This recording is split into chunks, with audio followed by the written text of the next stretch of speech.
I don't freeze. Absolutely. Hello, everyone. Welcome. This is Jamie along with Edward, Michael, and David for T4 Survival. We are live tonight, coming to you from a couple of locations.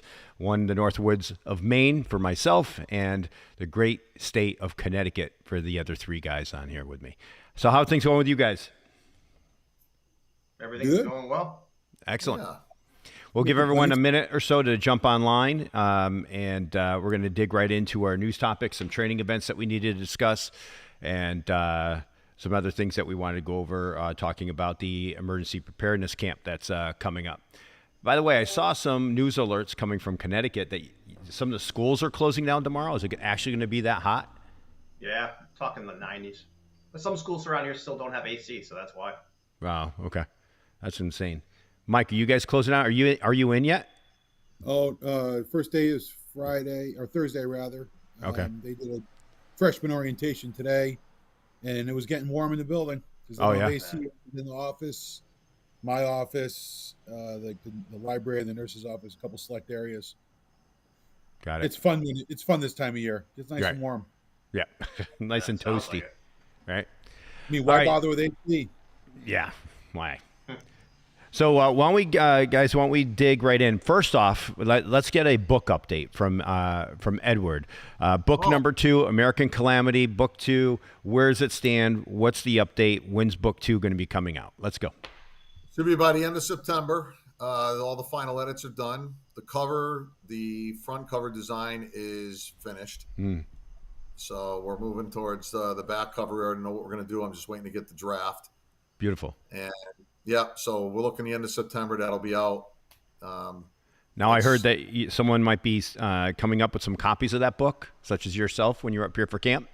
Yeah, the goal is to have a bunch to bring up with me when I come up to camp. And Awesome. yeah, I'm real excited about this. People have read it. They've been the people have been editing it, and all the test readers. They like it. There's a lot of action in book 2. Awesome. You get to go with the Moore family a little further into their journey. Well, I'm looking forward to getting my hands on that. Jamie, I may have been one of the readers. If you want to give me a couple bucks, I'll tell you the story. Well, I already gave you a couple bucks, but you didn't tell me anything. No, you didn't give me enough. He paid for his internet. Yeah. I Venmoed you 78 cents. That wasn't enough? No, you're a little shy. All right. I did send Jamie a screenshot of what I was doing one day, and it had 3 pages up on the screen. And I didn't zoom in at all. That wasn't. Why would I do that? Those are good. Those are 3 good pages too. There was a lot of good stuff happening on those. Oh 3 yeah, pages. was it? I didn't notice. Yeah. Yeah, That was great. Whenever I get an opportunity, a sneak peek, I'm gonna take advantage of that. That's for sure. Yeah. All right. So let's dig into our news topics, because I know, Ed, you've got something you want to talk about. I have something I want to talk about. Ed, I'm going to let you go first. Why don't you get right into the news topic? So, interesting thing today. I thought one of the bigger pieces of news that isn't been getting a lot of traction, except in small. You're going to be out of prison before camp, Ed. Yeah, orange jumpsuit. Yeah, I look like a popsicle tonight. That's true.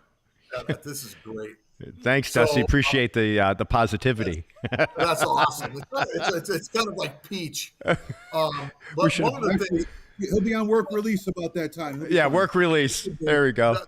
Don't let the collar bother you. So one of the things I saw today was interesting is this little letter that was released by Mark Zuckerberg today from Meta Materials, not Meta Materials, Meta, Facebook folks, and basically admitting in this letter that the government put their fingers on the scale. Yeah, they told us that the laptop issue was Russian disinformation. Yeah, they've been kind of stepping on our toes all this time. And of course, when you read it, I read these things from the years I was in politics and other stuff that I've done over the years and police work. And of course, I'm always looking for, all right, why are you real and writing this letter? Now, I think, this is me now, and it's Patrick Bet-David actually had something. He said, he goes, there's really 3 options here, right? He said, he's being honorable. He's done with the Democrats, or he's getting ahead of a whistleblower. And I think he's missing one. Mm. I think he's missing one. I think when he says he's getting ahead, stop there. I don't care about the whistleblower. What does Mark Zuckerberg and his team have access to that no other human being on the planet has access to? What would that be? Harvesting information. He knows, like when you post photos of like your kid's birthday, they're digitizing those and automatically saying babies' birthdays and their metadata. They're tags, right? They're all tags. Yeah. They are digitizing all your crap and they're creating lines and lines and lines of code on each and every human being that belongs to their platform. Does anyone honestly think that he's not seeing the data that may be showing that this election is going to be a runaway for Donald Trump? And that's what he's getting ahead of. Like, you know what? New teams coming to town. All the metadata that I'm getting in is not showing me results that I want. This letter would come out. I mean, let's face it. He's all about his company and himself. Right. He's going to protect those two things. And that's not a cut. That's his job. Right. As the CEO. So he, in essence, is coming out with all this letter. He did not write something this difficult, no matter how you slice it. This was a hard letter to write. He basically called out all of them. Right. And said, anyways, looking for other people's input. Mike knows what I'm talking about because he does data and he's giggling, I'm sure. But I'm curious to see what everybody else on this panel thinks. Yeah, Mike, talk about that data, what he's talking about. Give us some intel on that. Nope. Well, no, he's taking the attention off him. Yeah, because he'll be attacked left and right. You know, you're acting as a agent of the government, and you know way too much. He'll lose a ton of market share if he doesn't pretend like he was forced into doing this. Right. And you know, hey, listen, government's big. You know, they want something, they're going to get it. Their resources are infinite. Right. Yeah. Which is another reason why him writing this letter could also come back and bite him in the ass. Not if he knows the data. Not if he knows the real data is true. If he knows the data, if he's seen an 85% lean going in one direction with the majority of his people, you know, because they can break this data, slice this up into little tiny pieces as much as they want. So I think there was something in there. I mean, I know what I would do if I was CEO. I'd turn around, call my crew aside. There'd be no politics in that room. Listen, dimwits, I need to know what's being shown out there. What are the fish in the pond? What are they saying out there? What are the fish saying? And tell me. You need to be fish whisperers. I want to know what all our fish that we have that are members. Oh, and by the way, everybody wondering what that database might be? It's 135 million.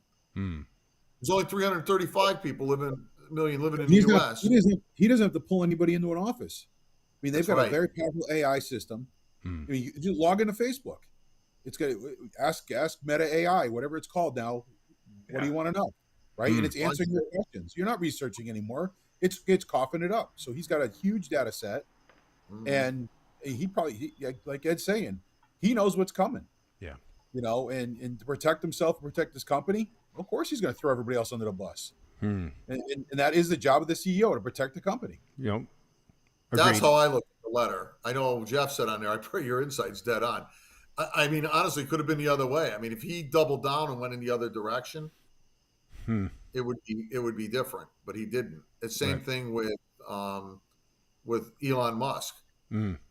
These guys aren't stupid. Yeah. You know, I mean, these are very intelligent people. That, you know, Musk might have been a little different in why he did what he did. I think for him, I think the issue might be a little different. But for Zuckerberg, I mean, that's just not. I mean, I watched all his interviews that he did in front of Congress when he was testifying. I mean, it was very cold and very calculated. His answers were very careful. You know, and then I read this letter and I'm like, what would cause him? David, what do you think? I'm curious. I agree a lot with what you're saying, and I also think it's interesting how the White House responded. I don't know if you read the whole letter, but they basically dismissed everything. Took no accountability whatsoever. So there's definitely something deeper to all this for sure. That's bad. Think of the FBI, though. The FBI came out and told me, step on this thing. It's all Russian misinformation. Think of the 50 quote unquote intelligence people that said it was all Russian misinformation that wrote that big letter. Whatever happened? I mean, I would be embarrassed if I had signed on to something like that. Well, I would have never signed on to it if I didn't know it was true.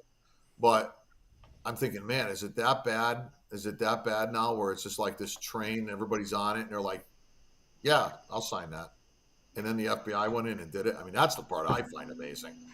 It's like, why would the government be getting involved in free speech issues? I just the part I have a problem with. And you can hide behind. They didn't do it. They asked them to take care of it, and somebody acted for them. You're acting as their agent. I'm sorry.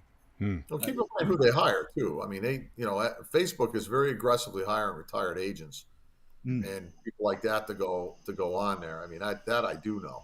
And so that just because they hired a former FBI agents or former FBI agents doesn't mean that they're all they drank the Kool-Aid before they went to Facebook. These are, that's a good point. People are good people. Yeah. I mean, I don't ever want my comments to be construed as though I'm putting on my Admiral tinfoil hat here. I mean, I'm just looking at facts, and this meta letter is undeniable. There's no denying what he wrote in that letter, and there's no denying that he has access to a lot of data. So I agree with Patrick, Bet David on a lot of things, but I think he's leaving out one critical element. This guy has access to one third of how America thinks at a personal level. Personal level. That's unheard of. He doesn't need to poll. All he needs to do is go into his data and go, man, I'm seeing an 8 to 1 ratio of people saying positive things, no matter what the news says. Yeah, that'll make you rethink your thing. Anyways, that's the piece I brought. Very good points. Absolutely. Agreed. So my topic is going to talk about RFK. As everyone knows about what's happened over the past couple of days and him going on to the Trump transition team. But what I've found very interesting is that Concerned Citizen, who's a Twitter account that posts a lot of information on politics and things that are happening in the news that are kind of relative to what we're trying to keep our ear to the ground listening to, posted a whistleblower discussing geoengineering and chemtrails.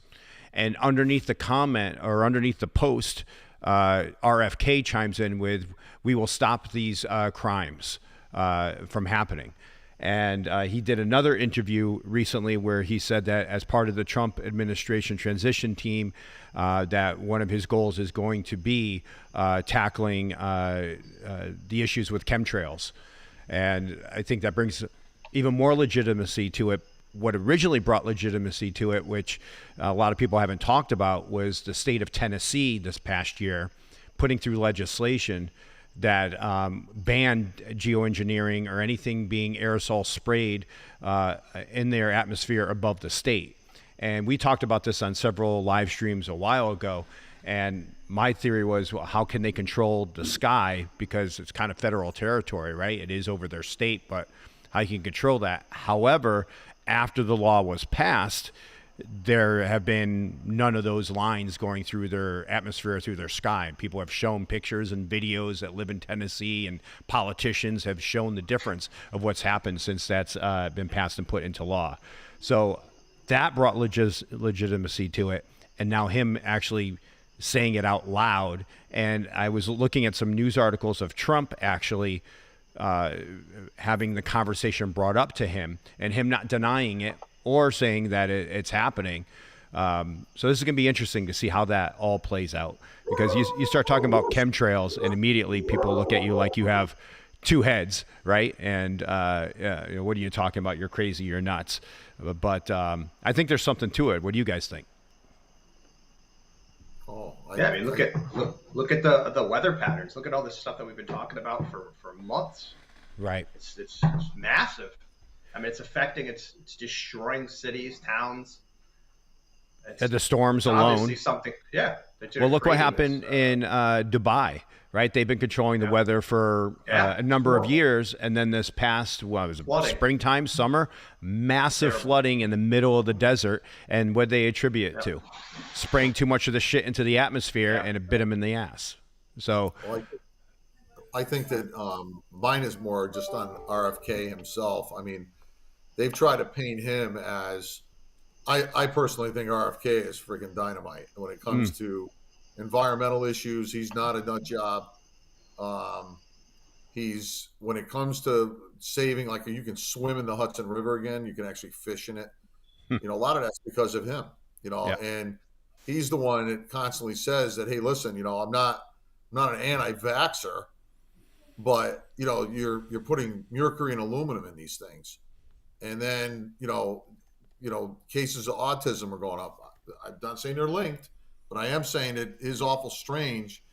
Did we all of a sudden get that much better at diagnosing certain things, or did we inject so many people with things that it caused our kids to have problems?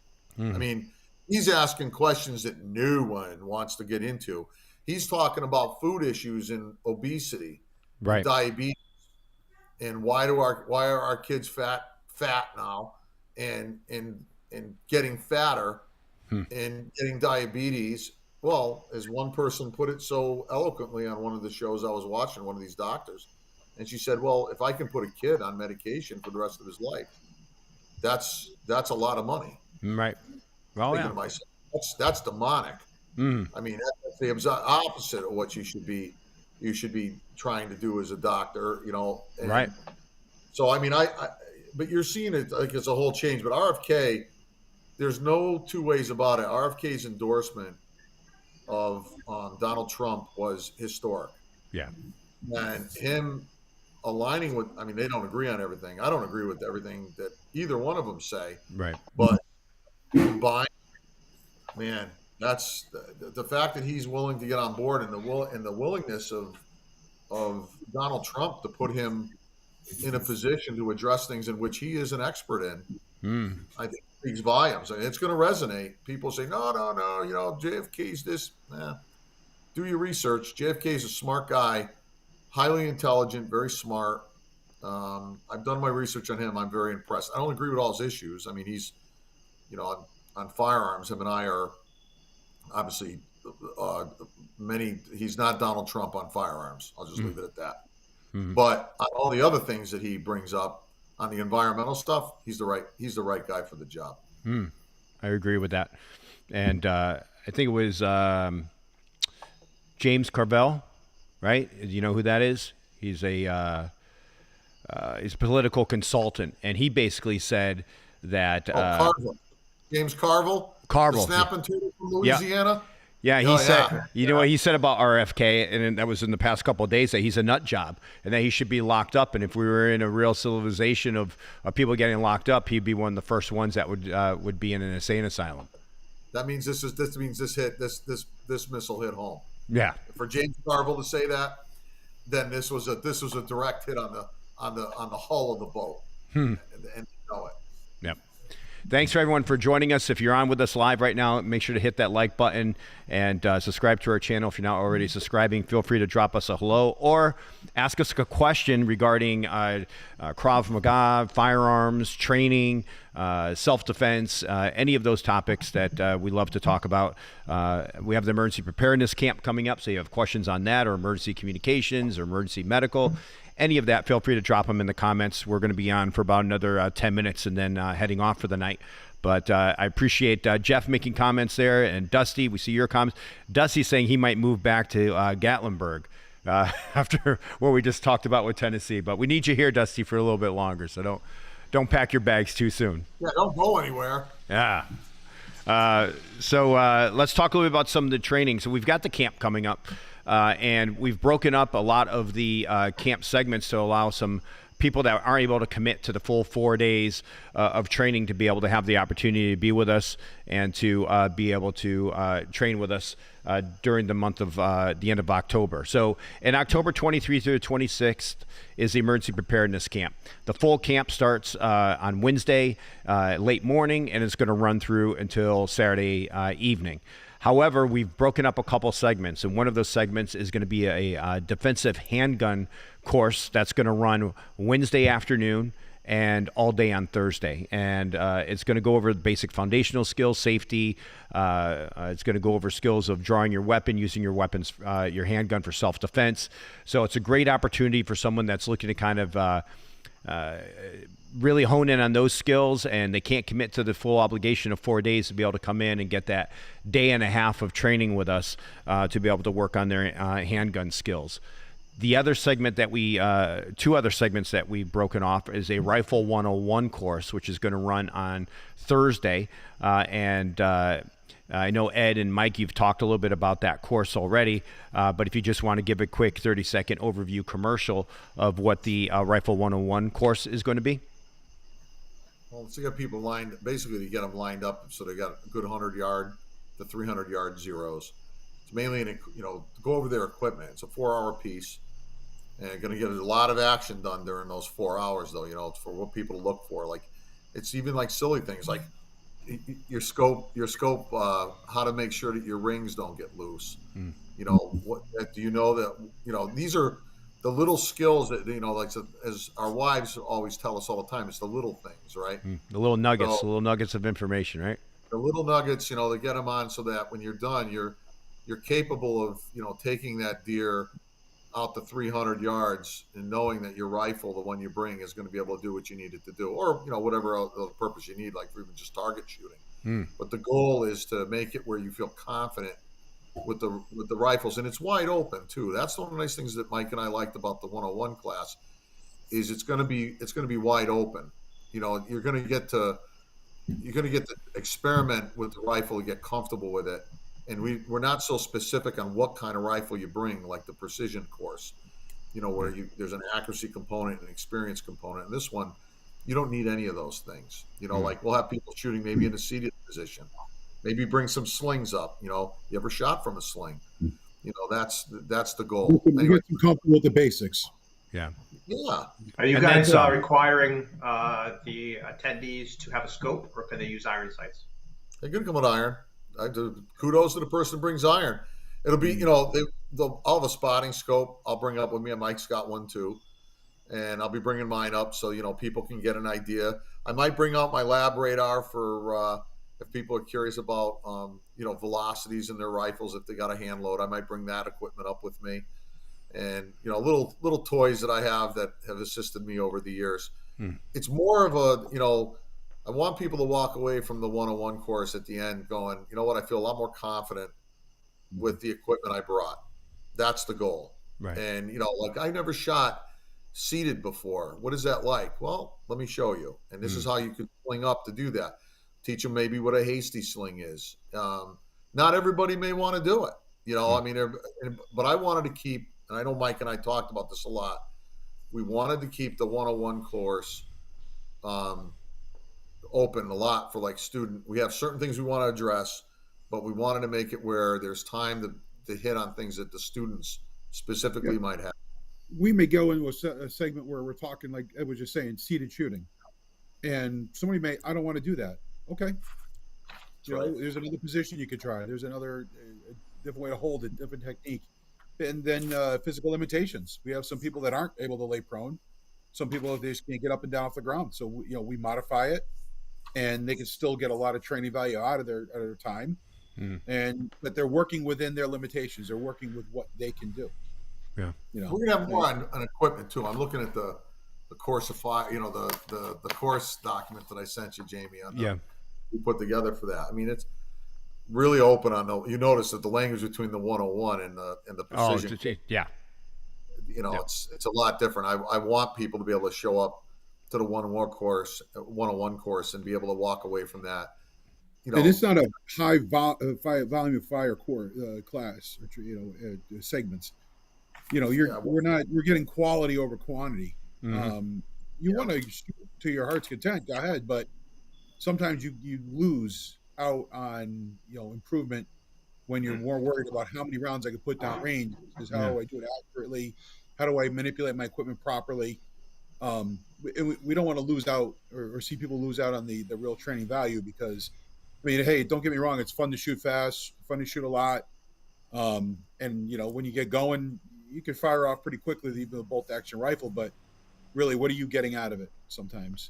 Quality over quantity has always been my rule on any of these. Even with pistol, I'm not a guy who likes to blast a lot of rounds down range. It's, if I can't, you got to think every round's $1 million. It's going to go in the baby carriage. If you think that way, you're not going to be so quick to just blast rounds off, and every time you miss, it's a baby carriage. That's how if you want to scold yourself, that's how you do it. The Rifle 101, you're looking at probably about 105 rounds, I think is what I set for an estimate. Right. That sounds like, oh, that's it. Trust me. By the time you're done, that's a lot of shooting out of a bolt action, and it may not even be that many. It depends. But we always overestimate. We always overestimate, because there's nothing worse than being on at a training event and not having enough, and you're sitting there, hey, more please. Can I borrow some? Can I steal some? And to be honest, an honest discussion too, like even the basics when you're, talking to somebody, everybody knows the basics, but like even breathing control techniques Mike and I have used over the years in competition, the little things that, why do you miss when you're shooting with a scope? People get frustrated, like my rounds are doing this, and we'll teach them that. I'll teach them what the alcoholism of shooting is, which is looking over your sights, and you can do that with a rifle scope too. And it's, once you identify it and you acknowledge the fact you're doing it, and we all did it, we're all recovering, from it. It's like all of us, and around this thing right now, we all know what I'm talking about. It's, you look over your sights. When it comes to peeking over your sights, we still fall into it. We all fall off the wagon. I want to see it. I want to see the watermelon explode. Everybody else is going to get to see it. I don't get to see it. Right? Now, we also had some questions about the AR platform being used for the Rifle 101, or in the afternoon, we're going to open up to be able to use that more. Tell everyone that wants to bring the AR instead of a bolt action, or bring both, what will happen? If they bring an AR and they go to the 101, we're going to be at the range, all day. Yeah. This is a 4-hour course, but after that, it's going to open up, and we're going to, work transitions maybe with the AR to pistol. And those who just want to work more bolt, they have the opportunity. Those that want to work just the AR platform with you guys for a little bit longer, we'll have that opportunity as well. So just letting you know. The guys want to work the AR platform in the transitions and stuff, it's going to be on a separate part of the range. Yep. So it's not going to interfere with any of the training that's going on with the more precision, the little slower shooting, the more, it's more intense. Yeah. There may be people who decide that they're going to be attending the precision course the next day. Yeah. And they may want to do more, more out there, Jamie. So however you work that in. So the precision course, which is going to be held on Friday, is the technician's course, which you have to be qualified and able to participate in that and approved by us in order to participate in that. But there may be people on that line. Number one, if you haven't shot with us and you're doing the technician's course, and we know you're qualified, we want you to be in the Rifle 101 just to kind of get the dust off and we could see your capabilities, right? Two, is there might be some people in the Rifle 101 course that are going to be qualified by the end of that course to be able to move up into the technician's course. So there potentially could be that opportunity, and we saved only a couple. But a couple of spots, and if we have more than a couple people that are qualified, we'll just let them duke it out on the range and see who wins. And then from there, we'll make it work. Keep in mind though, for the precision course, there's, like I said, you need a very accurate rifle. You need a very good optic and mounting system, and I'm talking they got to be good. They got to be good. The best ammunition possible. You're not going to be firing out of 308, for instance, 147 grain ball ammo from the government. That's a no-no here. That's not what you're going to use, and you need to be skilled. And the test I give is, go to your local range. If you can keep out of 5 1-inch circles you do 25 rounds in each circle, or 5 rounds in each circle for 25 rounds, and you can put all those rounds in a 1-inch circle, at least 4 out of 5 of those, yeah, you're probably skilled. You're skilled enough to go. And that's a no BS test for yourself. I mean, because if you come to this thing, we're going to be moving fast. I mean, right. Going through, because when you're dealing with skilled marksmen, they know what they need to do, and you're building a dope book. Remember, that's the whole purpose of this, is to have a dope book and be able to do. It's going to be literally the same thing Mike and I did to train before we competed internationally, nationally, locally, and regionally. This is the same course. It's the same thing that we did.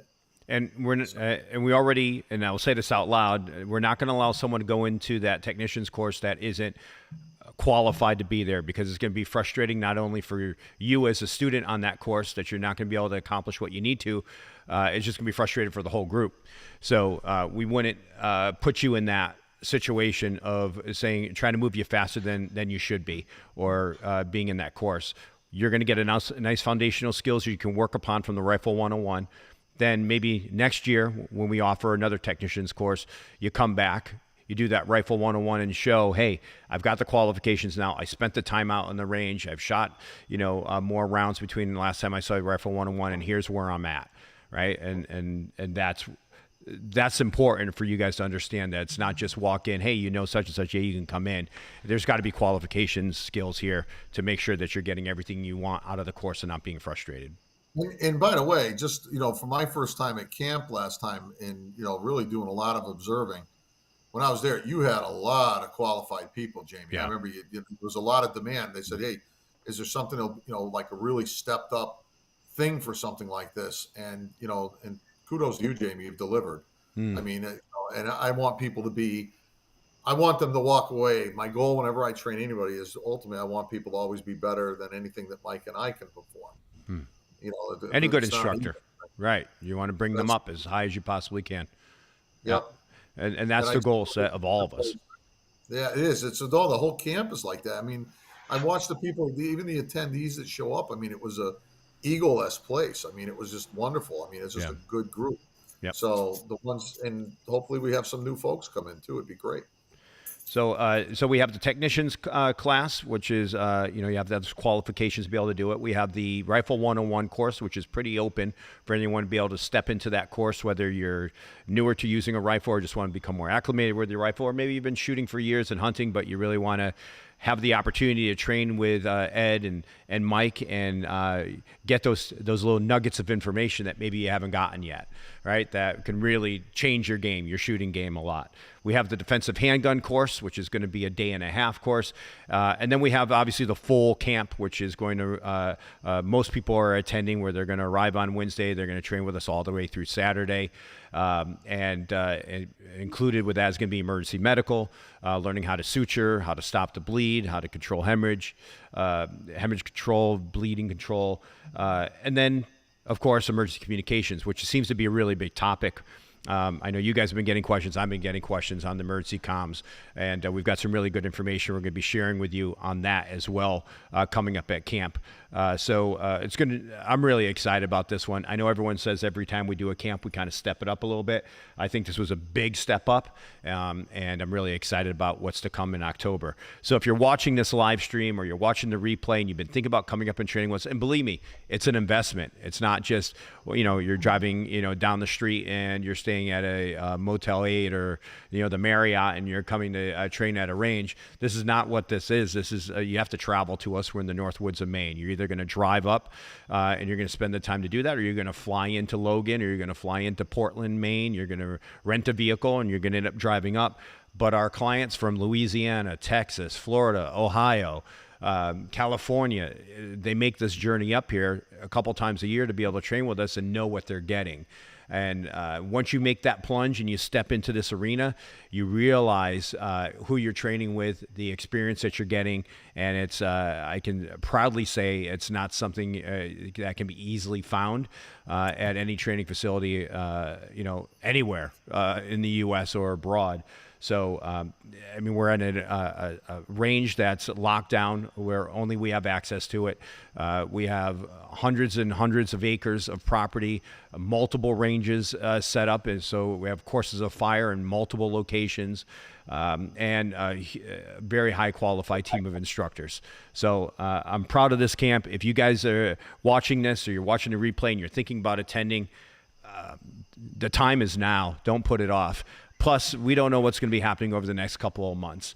And I think it's on a lot of people's minds. They have been signing up for this camp, that it's going to be important to get out, be with some like-minded people, have some open dialogue and conversations around the campfire, talk about emergency communications, talk about, emergency preparedness, and talk about laws, liabilities, things that you might need to do to be able to defend yourself and your family and your loved ones. So it's a great opportunity to be with a great group of people and get a life-changing education. So if you're on the fence, jump off the fence, text, call us, have a conversation with one of us about coming up to train, whether it's just for a day and a half or one of those smaller segments, or I highly recommend doing the whole camp. We'll get you booked in at the Birch's Resort, and we'll get you taken care of with food and awesome accommodations. And big thank you to John and Tanya over at the Birch's Resort.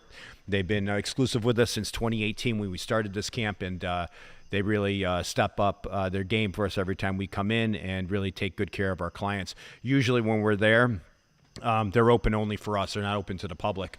So the restaurant, lodge, and all the access that we have is strictly for our attendees. And we have a really good time. And the campfires are usually something that's the most memorable part at the end of the training day. So anything you guys want to add in? Come for the campfire. Yeah, come from the campfire. That alone is worth it. One of the best parts. Yeah, absolutely. We usually get around the campfire, smoke some cigars. If you like smoking cigars, we have a couple guys that like to smoke pipes. A few that don't smoke at all.